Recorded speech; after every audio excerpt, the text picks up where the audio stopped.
সুধী দর্শক মণ্ডলী, আসসালামু আলাইকুম রহমতুল্লাহ বারকাতু। আশা করি আপনারা সবাই ভালো আছেন। বহুদিন পর আপনাদের সামনে আমি হাজির হলাম আমার কোরআন এবং হাদিসের আলো চ্যানেল থেকে। আশা করি আপনারা সবাই আল্লাহর রহমতে ভালো আছেন।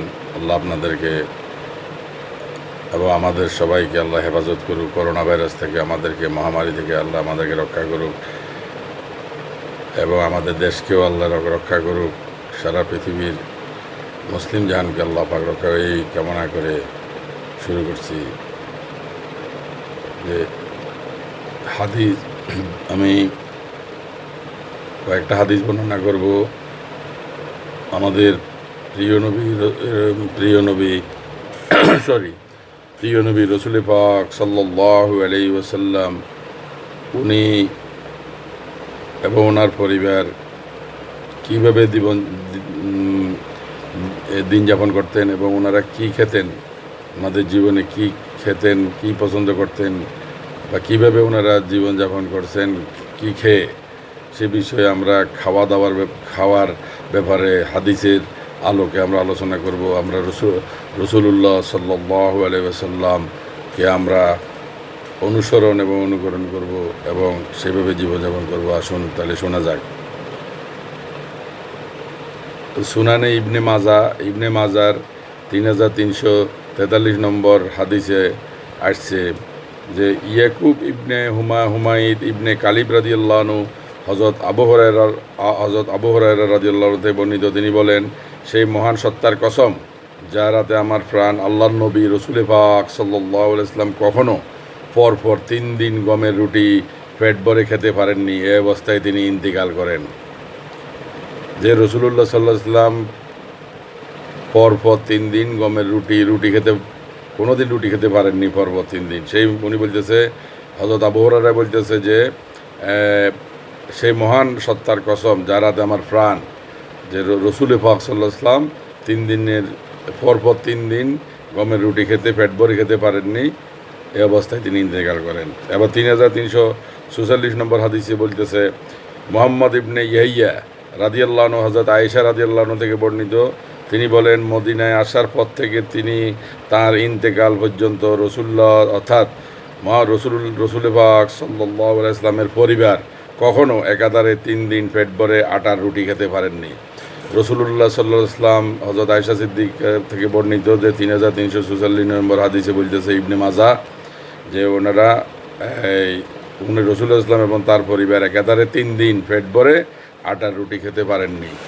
তারপরে এবারে জবের রুটি সম্পর্কে এখানে অন্যান্য হাদিসও কিন্তু আবু দাউদ, তিরমিজি, তারপরে মুসলিম শরীফ, এগুলো তো একইভাবে আসছে, আমি এগুলো দেখছি, সেজন্য এখান থেকে বলতেছি একই হাদিস এগুলা। তারপরে 3346 নম্বর হাদিসে বলতেছে জবের রুটি সম্পর্কে। মুহাম্মদ ইবনে বাশশার রাদিয়াল্লাহু আনহু হযরত আয়েশা রাদিয়াল্লাহু আনহা থেকে বর্ণিত। তিনি বলেন, মুহাম্মদ সাল্লাল্লাহু আলাইহি ওয়াসাল্লামের ইন্তেকাল পর্যন্ত তার পরিবারের সদস্যগণ কখনো জবের রুটি পেট ভরে খেতে পারেননি। জবের রুটি, আগে বলছে আটার রুটি।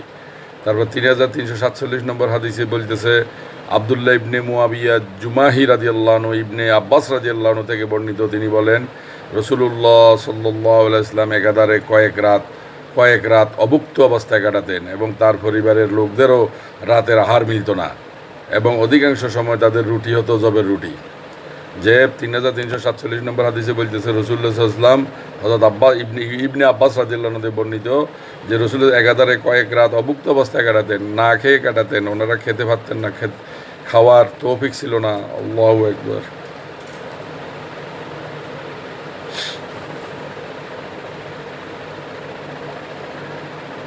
আর আমরা কিভাবে আয়েশি জীবনযাপন করতেছি,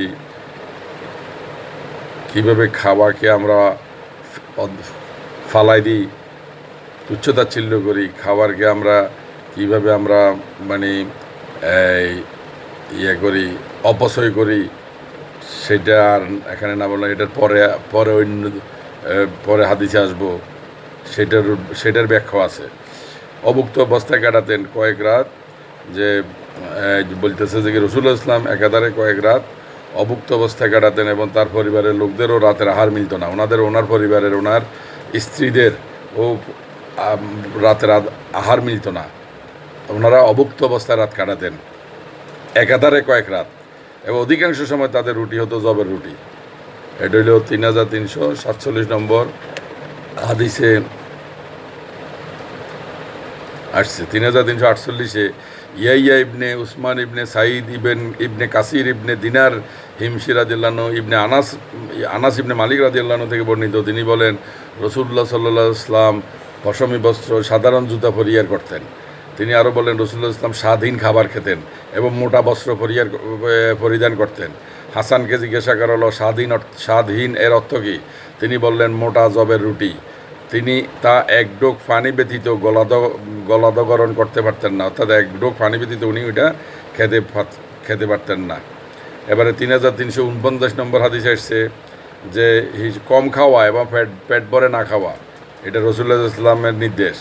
তিনি হিশাম ইবনে আব্দুল মালিক হিমশি রাদিয়াল্লাহু, মিকদাম ইবনে মাদি কারাব রাদিয়াল্লাহু থেকে বর্ণিত, তিনি বলেন আমি রাসূলুল্লাহ সাল্লাল্লাহু আলাইহি ওয়াসাল্লামকে বলতে শুনেছি যতটুকু খাদ্য গ্রহণ করলে পেট ভরে ততটুকু খাদ্য কোনো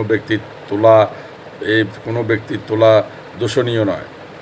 যতটুকু আহার করলে মেরুদণ্ড সোজা রাখা যায় ততটুকু খাদ্যই কোনো ব্যক্তির জন্য যথেষ্ট। এরপরও কোনো ব্যক্তির উপর তার নফস প্রবৃত্তি যুক্ত হয় তবে সে তার ফ্যাটের 1/3 আহারের জন্য, 1/3 পানির জন্য এবং 1/3 শ্বাস প্রশ্বাসের জন্য রাখবে। অর্থাৎ পুরা পেট খাইতে মানা করছে রাসূলুল্লাহ সাল্লাল্লাহু আলাইহি ওয়াসাল্লাম, যে বলছে যে কি এরপর কোনো ব্যক্তি যদি তার নফসের উপর প্রবৃত্তি জয়যুক্ত কখন হবে?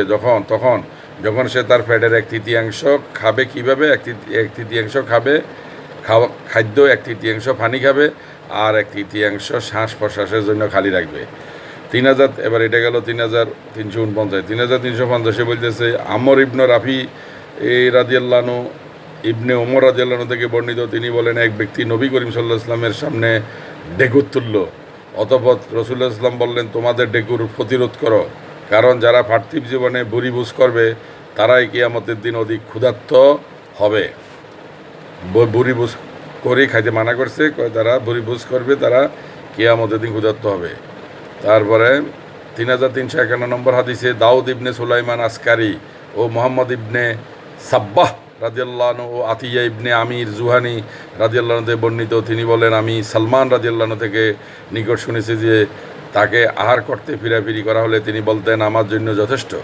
আমি রসুল পাক সাল্লাল্লাহু আলাইহি ওয়াসাল্লামকে বলতে শুনেছি দুনিয়াতে যেসব পেট পুরে খায় তারাই কিয়ামতের দিন অধিক ক্ষুধার্ত থাকবে।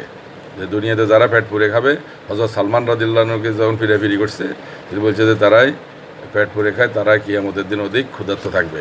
তো আজকে এই পর্যন্ত আমরা রাসূলুল্লাহ সাল্লাল্লাহু আলাইহি ওয়াসাল্লাম ওনার পরিবার কীভাবে খাইতো, কতটুকু খাইতে পারছে আপনারা শুনলেন। অধিকাংশ সময় রাত্রে ওনারা